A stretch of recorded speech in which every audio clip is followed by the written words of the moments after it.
है स्टूडेंट्स की कोई गलती नहीं है या फिर स्टूडेंट्स की भी कोई गलती है। सवाल ये है कि क्या डॉक्टर विकास दिव्यकीर्ति, जिसको आज लगभग इंडियन एजुकेशन का फेस माना जाता है, ओझा सर, इस तरह के बड़े बड़े दिग्गजों को ये पता नहीं था कि इंफ्रास्ट्रक्चर सही नहीं है।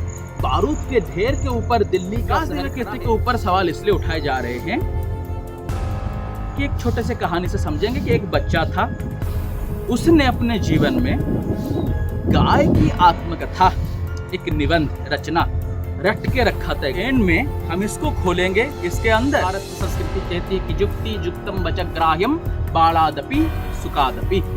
अगर बात लॉजिकल है, सही है, कंटेम्पलेशन से उतरा है, तब जाके वो बात एक छोटे से बच्चे ने कही हो या तोते ने, जितने भी बड़े पंडित हो, स्वीकार करना चाहिए अगर सही। इस जगह पे हम क्यों आए हैं, इसको भी जानेंगे आगे आगे।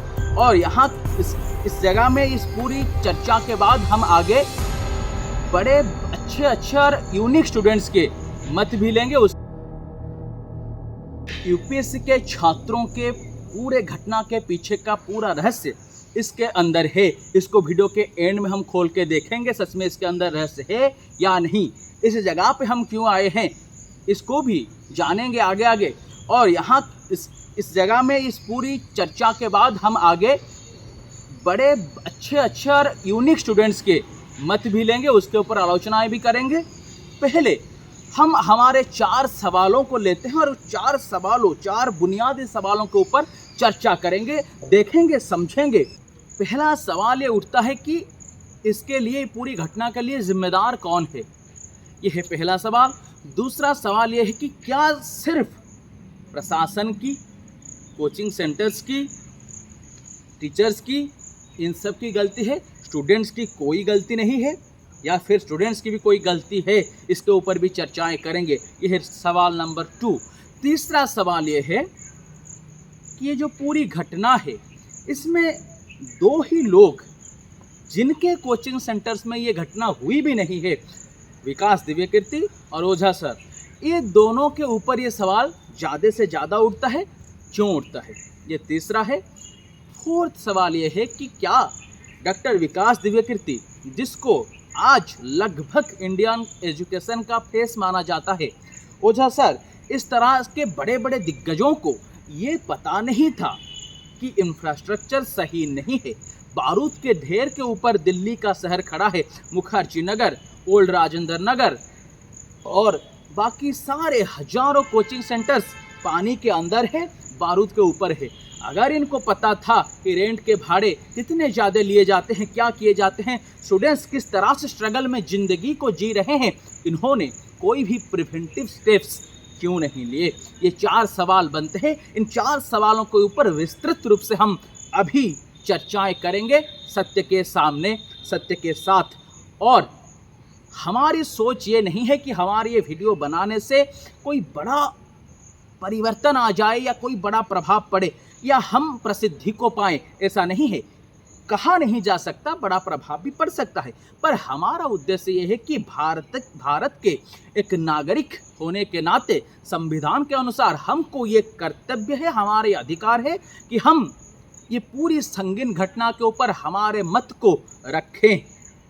इस मत से चाहे गिलहरी जैसे राम सेतु में सहायक हुई थी, इस तरह से प्रभाव हो सकता है, गिर सकते हैं। इसलिए चलिए शुरू करते हैं, अच्छे से समझने की कोशिश करते हैं। हालांकि हम सबको इस बात का बहुत दुख है, जाहिर सी बात है, दुख होगा कि इतने सारे बच्चे, 3 बच्चे जो सपने देख के आए थे, वो मारे गए। पर हमें ये भी सोचना चाहिए, इसका मतलब ये नहीं कि हम सत्य से आंख चुराए, हमें ये भी सोचना चाहिए कि पूरे भारत में सिर्फ दिल्ली के अंदर, जहाँ पे मुझे दिखाई पड़ता है कि मैं नीचे बेसमेंट में हूँ, ग्राउंड फ्लोर में, और मेरे ऊपर सड़क के ऊपर, रास्ते के ऊपर 3 से 4 फीट के, कहीं कहीं 5 फीट के पानी जा रहे हैं। नीचे आ गए तो वही जगह मुझे मिला था पढ़ने के लिए, बैठ के पढ़ने के लिए, और कोई जगह नहीं थी। इसका मतलब ये है कहीं ना कहीं हम भी, वो तीनों बच्चे भी कन्विंस थे अंदर अंदर से कि पानी नहीं आएगा, चलता रहे चलेगा। इस लापरवाही में उनका भी भागीदारी है कहीं ना कहीं। नहीं कह रहा हूं कि वही जिम्मेदार हैं और वो मरने के लिए गए थे, ऐसा नहीं है। कोई रील्स बना सकता है तोड़ के इसको कि देखो अब कहे जा रहे हैं कि बच्चों की जो मर गए हैं उनकी गलती है, प्रशासन की गलती नहीं है, कोचिंग सेंटर नहीं, ये नहीं कहा जा रहा है। रील्स जिनके कोई काम नहीं है, काट काट के आउट ऑफ कंटेक्स्ट रील बनाना है, बनाइए। पर बात यह है कि दोनों तरफ से हमेशा गलती होता है, एक तरफ से हो नहीं सकता। प्लग पिन के अंदर जाता है क्योंकि वहाँ पे छेद है, दीवार में नहीं घुस सकता। दोनों हाथ से ताली बजते हैं। गलती इनकी ज़्यादा नहीं है, उनकी ज़्यादा है, पर इनकी कहीं ना कहीं गलती है, वो मना करते नहीं पढ़ेंगे हम। और बात यह है कि दिल्ली के उस छोटे से इलाके में पूरे भारत से भर भर के जाके स्टूडेंट्स रहने की ज़रूरत क्या है? कहा जा रहा है तर्क से, स्टूडेंट्स की ओर से, कि वहाँ पे माहौल है, पढ़ने के लिए इच्छा होती है, हम एक लगन से वहाँ पे जाके पढ़ सकते हैं, सही बात है। पर तर्क ये भी है, इसका उत्तर देना चाहिए स्टूडेंट्स को कि उदाहरण के लिए समझते हैं कि मान लीजिए मैं देख रहा हूँ कि एक घर में 10 लोग रह सकते हैं, उसकी कैपेसिटी है 10 लोग रह सकते हैं, उसके अंदर 50 भरे पड़े हैं। माना कि उस घर के अंदर माहौल है, 50 भरे पड़े हैं, मैं जाके फिर घुस जाता हूँ माहौल के नाम पे, 51 होता हूँ। जाहिर सी बात है, जो 10 रहने वाले घर में 50 को रख रहा है वो मालिक तो गलत है ही, पर मुझे तो दिखाई पड़ना चाहिए कि 50 उसके अंदर हैं, 51 होके घुसूंगा, कभी ना कभी कोई ना कोई इंसिडेंट होगा ही। तो मुझे 51 होके अपने ही स्वार्थ के लिए, माहौल के लिए घुस जाना चाहिए, या फिर एक प्रस्ताव देना चाहिए कि 50 बैठो, सुनो, 50 होंगे, 100 होंगे, रह नहीं पाएंगे, चलो कोई नया तरीका, कोई नए जगह पे ऐसे इंफ्रास्ट्रक्चर बनाते हैं जहाँ पे 50 नहीं 500 बैठ सकते हैं। ये प्रस्ताव क्या दिया गया था? छोटे मोटे तरीके से नहीं, जैसे संगठित तरीके से आज आंदोलन में उतरे हैं, धारणा में बैठे हैं, क्या इसके पहले बैठा गया था? अगर बैठते तभी जाके प्रिवेंटिव स्टेप्स होता, आप भी गलत कहे ना जाते, आप भी तीनों के मौत के बाद, हादसे के बाद ही जागे हैं। जागना सही है, आज जो आंदोलन हो रहा है सही है, उनको अच्छे से इंफ्रास्ट्रक्चर देना चाहिए, वो नहीं दिए हैं। पर आप इतने दिन तक कहाँ सोए थे? शोषित जो होता है उसकी भी गलती होती है। अंग्रेज मुट्ठी भर के हैं, इतने बड़े भारत के ऊपर कैसे शासन किए? फिर भारत स्वाधीन कैसे हो सका? भारत भी पराधीनता को स्वीकार कर रहा था, इसलिए वो कर सके, वरना नहीं कर सकता था। अगर सिर्फ उनके करने से होता तो हमेशा होता। 1947 के बाद भारत स्वाधीन कैसे हुआ? इसका मतलब उससे पहले उसको पराधीनता स्वीकार थी। सोकल ब्राह्मण शूद्र को दबाते रहे, इसमें शूद्र का भी गलती है। शूद्र ने कभी पढ़ा नहीं वेदों को, शूद्र ने कभी समझने की कोशिश नहीं की कि जो सोकल ब्राह्मण कह रहे हैं, जो भेद बता रहे हैं, ये किताबों में लिखा नहीं है। अगर वो पढ़ता वो शोषित ना हो सकता था, उसमें इसका भी गलती है। इसलिए हमको पता है कि वहाँ पे अगर हम जाके लाखों के तादाद में रहेंगे तो शोषित होंगे ही। तो अगर हम सवाल ना उठा सके आज तक, तो क्यों ना ये माने तहे दिल से आके सच्चाई के साथ कि उन तीनों बच्चों की मौत में, हम उनके खून में हमारे हाथ भी रंगे हैं, स्टूडेंट्स के हाथ भी रंगे। कहीं ना कहीं स्टूडेंट्स भी उसमें शामिल हैं, अनजाने से, इंटेंशन से कोई नहीं होता है। पर जिस बेहोशी के लिए, जागरूक ना होने के लिए आप उन तीनों के लाश को देख रहे हैं, आप भी उन तीनों के मौत के बाद ही धारणा में उतरे हैं।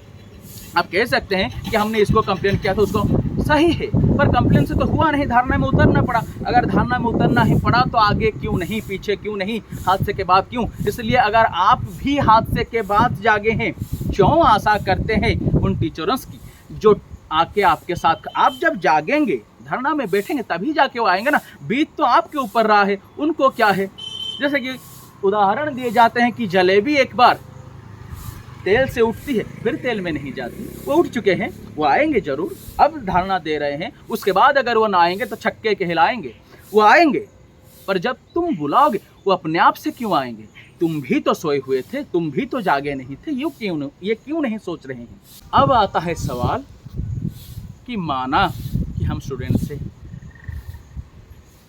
स्टूडेंट्स कहना नहीं चाहिए, एस्पिरेंट्स कहना चाहिए। स्टूडेंट्स है जो स्टडी कर रहा है, आप एस्पिरेंट्स हैं, आप किसी नौकरी के लिए पढ़ रहे हैं, आप किसी को स्टडी, वहाँ पे बच्चे नहीं हैं, सबको 21 साल के ऊपर है, कोई बच्चा नहीं है। 6 साल तक, 6 अटेम्प्ट तक रहते हैं, 1 साल एक बच्चा वहाँ पे जाता है, दूसरे साल वो वहाँ से वापस नहीं आता है और नए बच्चे जाते हैं, तीसरे साल भी वो पहले वाले बच्चा वापस नहीं है और नए बच्चे गए, वो जगह खराब हो। इसका मतलब ये नहीं कि सरकार को करना नहीं करना चाहिए, पर हम वहाँ पे जाते हैं, ज़रूरत से ज़्यादा हैं। ऐसा नहीं है कि बाहर रह के आयस नहीं बना जा सकता, हालांकि वहाँ पे रह के बनना आसान है, पर ऐसा नहीं है, बाहर रह के भी लोग बनते हैं। इसलिए मान लीजिए 18,000 20,000 की रेंज से वहाँ पे रहते हैं, खाने के लिए एक्स्ट्रा 3,000, पढ़ाई के लिए, लाइब्रेरी के लिए 3,000 5,000, कोचिंग की फीसेस, 6 साल का हिसाब कीजिएगा, लगभग 30 से 40 लाख होंगे। इसमें छोटी सी बिजनेस शुरू नहीं किया जा सकता था, उसके बाद पढ़ाई नहीं किया जा सकता था, 6 लाख गवा के लौट के आएंगे, ये कैसी बात है। और सवाल ये उठता है कि जो हम नहीं थे वहाँ पे, पर सालों से जो वहाँ पे कोचिंग्स चला रहे हैं, डॉक्टर विकास दिव्यकीर्ति, ओझा सर, जिन दोनों की नाम ज़्यादा उठते हैं, हालांकि उनके कोचिंग सेंटर्स में हाथ से नहीं हुए हैं, फिर भी इसलिए कि वो फेमस हैं, उनके नाम उठते हैं। उनको तो पता था कि इंफ्रास्ट्रक्चर ऐसा है, तो उन्होंने क्यों कुछ प्रिवेंटिव स्टेप्स नहीं लिए। सवाल के ऊपर आते हैं, पूरी घटना को अच्छे से समझने की कोशिश करेंगे, तब समझ पे आएगा कि क्यों नहीं लेंगे, वो नहीं लिए होंगे। समझते, कहना जितना आसान है, करना उतना आसान नहीं। विकास दिव्यकीर्ति के साथ मेरा कोई पहचान नहीं है, उनके घर का रिलेटिव्स भी नहीं, पर मेरा सत्य का साथ है। विकास के नाम पे वहाँ पे विनाश दिव्यकीर्ति नाम का भी कोई होगा तो उसके साथ हम उतरते, क्योंकि सत्य की साथ देना है।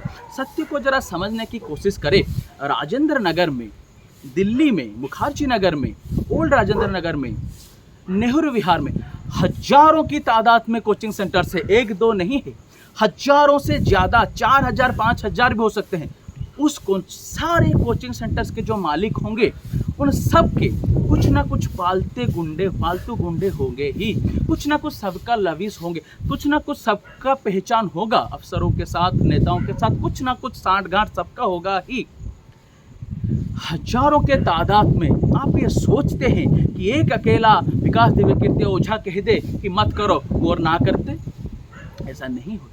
आज हजारों आप हैं, उनकी इस हजारों बच्चों की अगर वो लीडरशिप लेंगे तो कुछ हो सकता है, पर बिना मांगे बच्चों के अगर वो उतर जाते खुद ब खुद, और बच्चों को खुद को उस जगह पे रख के सोचिए, और बच्चों की कुछ हादसा वासा नहीं हुआ है मान लीजिए, और विकास दिव्यकीर्ति रोड पे अकेले आते हैं, कहते हैं कि ये सब बंद करो, ये सब होना नहीं चाहिए।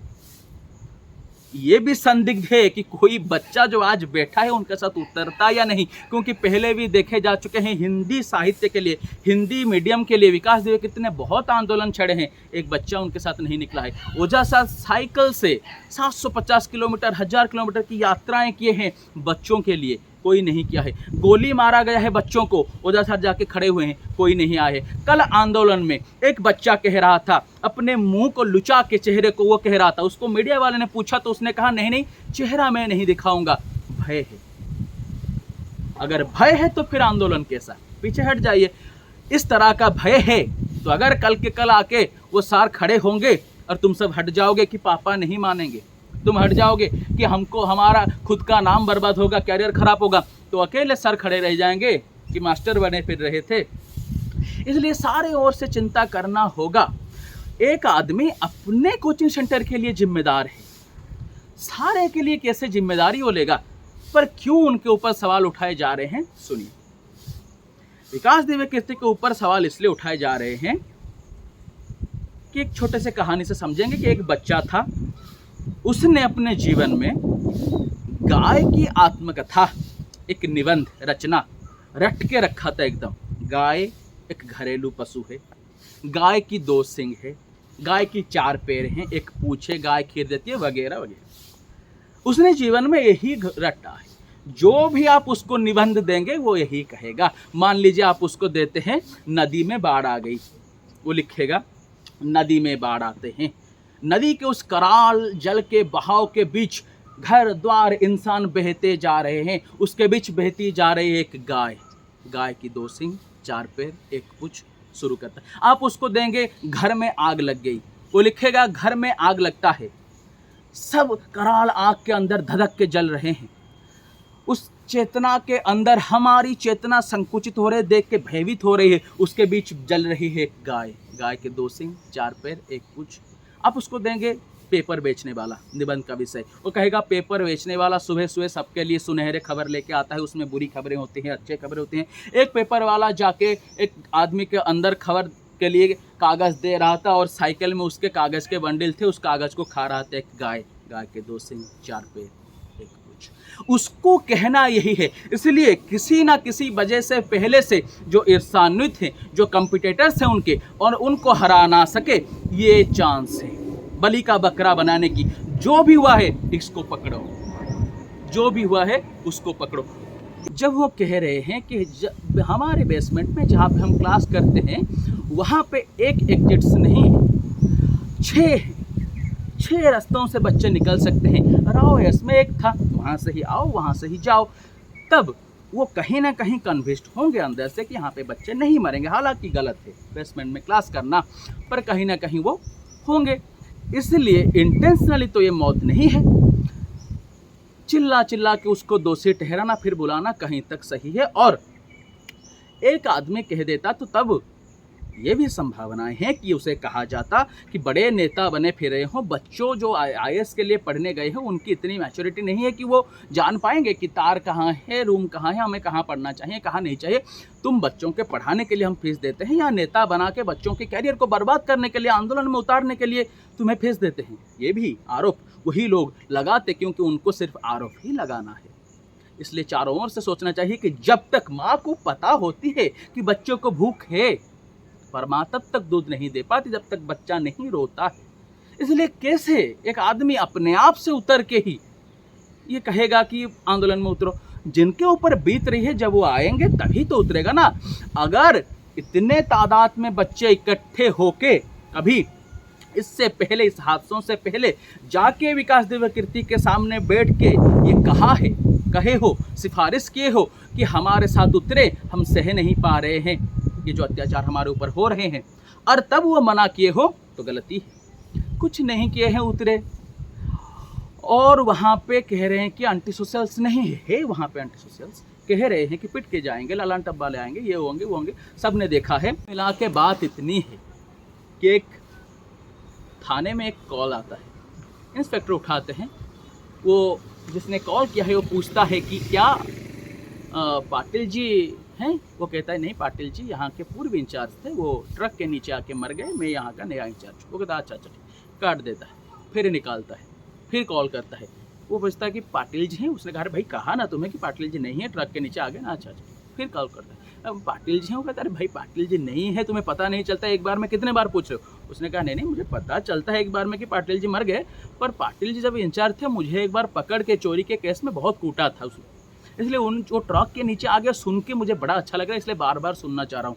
ये जो उसकी अंदर पीड़ा है उसको वो निकाले। इस तरह से कभी किसी ने कोई चोरी की हो, इन्होंने कहा हो, कभी सत्य के लिए निकले हो, वो जो उसका दमित क्रोध था वो आज निकल रहा है।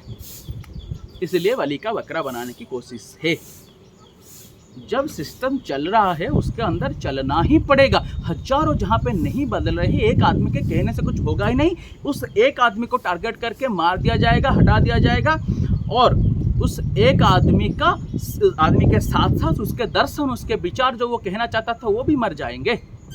इसलिए उस आदमी को सिस्टम के साथ भी रहना चाहिए, उस अन्यायों के साथ भी रहना चाहिए, तब तक जब तक पूरा समाज उस अन्याय के प्रति जागरूक ना हो। जब जागरूक हो जाए उसे लीडरशिप लेना चाहिए, वही अब वो करेंगे, हमारी आशा है। अगर ना करते हैं तो गलत है, जाहिर सी बात है। इसलिए हमारे अब भारत में ये नया ट्रेंड है कि हमें कुछ करना नहीं है, सिर्फ कमेंट्स में जाके कुछ लिख देना है अनशन बन। ये छक्के होते हैं, इनका कोई काम नहीं होता है। छक्का यानी किसी निर्दिष्ट प्रजाति को नीचे नहीं दिखाने की कोशिश कर रहे हैं, छक्का यानी उनके अंदर साहस नहीं है। एक मान लीजिए एक वीडियो में 1 लाख व्यूज़ हैं, उसमें 200 कमेंट्स हैं, उसमें से 150 कमेंट एक आदमी के अगेंस्ट है, 50 उसके फॉर में है। हम सोच लेते हैं देखिए कमेंट नहीं, देखिएगा 1 लाख की व्यू में 10,000 लाइक्स होंगे, ये छिप जाता है। कमेंट्स में जाके कहना, ये सब करना, इसमें भारत नहीं बदलेगा, दुनिया नहीं बदलेगी। उतरना है, आइए, सामने से तर्क कीजिए। दम है तो कमेंट्स में ना तर्क कीजिए, आइए सामने से बैठ के तर्क कीजिए। इतनी हिम्मत तो हमें ना बची अब। इसलिए विकास दिव्य कीर्ति हो, ओझा हो, इनके फर में हम नहीं कह रहे हैं, हो सकता है ये गलत निकल जाएं, पर गलत निकलने तो देनी चाहिए ना। जो भी हो, बिना निकले ही उनके बातों को लेके कदर्थ करके, अनर्थ करके, कुअर्थ उसके करके किस तरह से चलेगा। इसका मतलब ये है कि हम बैठे ही थे कि कब कुछ हो जाए हम निकालें। बहुत सारे बच्चे, ज़्यादा तादाद में बच्चे उनके रिस्पेक्ट करते हैं, उनको बुलाते हैं, क्योंकि गाइडेंस चाहिए, लीडरशिप चाहिए, मानता हूँ। पर जो कुछ बच्चों के नाम पे एंटी सोशल लोग आके वहाँ पे अपनी पॉलिटिक्स जमाने के लिए, चमकाने के लिए चाहते हैं, उनका विरोध क्यों नहीं है बच्चों की ओर से। भारत के संस्कृति के बारे में बात करते हैं, भारत के संस्कृति के ही आयस बनेंगे, उसको ही आगे ले जाएंगे, उसको ही भूल गए। भारत की संस्कृति दो बातें कहती है कि तद्विद्धि प्रणिपातेन परिप्रश्नेन सेवया। जैसे जब गुरु अगर मानते हैं तो उसको बुलाने की तरीका है। इस तरह से हम बैठ जाएंगे, उसको कहेंगे तुम आओ, इस तरह से बुलाना होता है। उसके जाके तद्विद्धि प्रणिपातेन परिप्रश्नेन, उनको रेस्पेक्ट के साथ प्रणाम करके और सवाल करके, परिप्रश्नेन सेवया, अपने सवाल को रखे जाते, तब वो ना आते तो बात। इसके बाद भी उनका कहना है कि 2-3 दिन की देरी इसलिए है कि हम समझ रहे हैं घटना क्या है, कैसे किया जा सकता है, आगे कैसे ना हो, समझने में टाइम लगता है। इतने धीरजहीन होने की क्या ज़रूरत है। यूपीएससी एस्पिरेंट से ये तो आशा की जानी चाहिए कि उसको भी पता हो कि बेसमेंट में नहीं जाना चाहिए, क्योंकि पानी 4 फीट ऊपर है। साधारण लोग समझेगा, कैसे गए, कैसे इतने दिन तक हम इसको संभले, और आज अगर उतरे हैं तो बहुत अच्छी बात है, आगे बढ़ेंगे और तद्विद्धि प्रणिपातेन परिप्रश्नेन सेवा करने की मनसा से ही उनको जाकर पूछें और लाए आएंगे ज़रूर, ये हमारी आशा है। दूसरी बात ये है कि हमारी बातों को ऐसे समझा जाए कि वही भारत की संस्कृति कहती है कि युक्ति युक्तम वचग्राह्यम बालादपि सुखादपि। अगर बात लॉजिकल है, सही है, कंटेम्पलेशन से उतरा है, तब जाके वो बात एक छोटे से बच्चे ने कही हो या तोते ने, जितने भी बड़े पंडित हो, स्वीकार करना चाहिए अगर सही में पंडित हो। इसलिए इन तर्कों की काट देने की इच्छा हम रखेंगे, आशा रखेंगे। तो एंड में हम इसको खोलेंगे। इसके अंदर हमने जो कहा था कि स्टूडेंट्स की गलती, कोचिंग सेंटर्स की गलती, कहीं ना कहीं हम सब भारत के लोग उसमें शामिल हैं, उस गलती में कहीं ना कहीं भागीदारी हैं। इसके अंदर गलती क्या है और बच्चे जो धारणे पे बैठे हैं, स्टूडेंट्स एस्पिरेंट, इस धारणा का फ्यूचर क्या है, इसके अंदर हम खोल के देखेंगे संभावनाएं। ये विकास दिव्य कीर्ति का एक बहुत फेमस शेर है सरी कि क्यों डरे कि ज़िंदगी में क्या होगा, क्यों डरे कि ज़िंदगी में क्या होगा, अगर कुछ ना होगा तो तजुर्बा होगा। इसको गलत बहुत कोट किए जा रहे हैं अभी इस धारणे में, कहे जा रहे हैं कि तजुर्बा कहाँ है, क्या है। अलग चीज़ को समझाने के लिए कह रहे थे, नहीं कहे हैं कभी कि आके यहाँ पे पढ़ो, कहे हैं यूपीएससी के जीवन में कभी तैयारी करो, कभी ना कभी जो भी जिस फील्ड में है यूपीएससी की तैयारी करनी चाहिए। इसका मतलब ये नहीं कि दिल्ली में आके धक्के खा के तैयारी करो, इसका मतलब है कि जो उसके सिलेबस हैं, जो एनसीईआरटीज़ हैं, जो इसके लक्ष्मीकांत, जो इसके हो गए इकोनॉमिक्स, जो इसके पॉलिटिक्स, ये सारे चीज़ों को जीवन में एक बार पढ़ो, समझो, ताकि अच्छे बेहतर व्यक्ति बन सको। इसलिए तब तुम जिस फील्ड में भी जाओ कुछ नया, कुछ अच्छा और कुछ मैच्योर वाले चीज़ कर सकते हो। इसलिए कहे जाते थे, इसको गलत किए जा रहे हैं कि कोई नेता कहे कि भारत टुकड़े टुकड़े हो जाए मैं खुश हूँगा, ये कभी हो नहीं सकता, और तुम कभी हो नहीं सकता को काट दो और ये दिखाओ मीडिया में कि भारत टुकड़े टुकड़े होंगे और मैं खुश होगा, ये नेता ने कहा है। कितनी नीच और छोटी चिंतन है हमारी, हम कैसे देश के आयस बनेंगे और आगे लेंगे। इसलिए हम ये कहना चाहते हैं कि अब तो हादसा हो चुकी है, धारने पे उतर चुके हैं, टकराव की स्थिति आ चुकी है प्रशासन के साथ, गलत व्यवस्था के साथ। अब विकास दिव्य कीर्ति उतरते हैं कि नहीं, और सही से उन्हें बुलाया जाता है कि नहीं, बाध्य करके नहीं, प्रेशर डाल के नहीं, अच्छे से सच्चे उनको बुलाया जाता है कि नहीं, और वो उतरते हैं कि नहीं, हम में तजुर्बा है कि नहीं, सब में देखते हैं।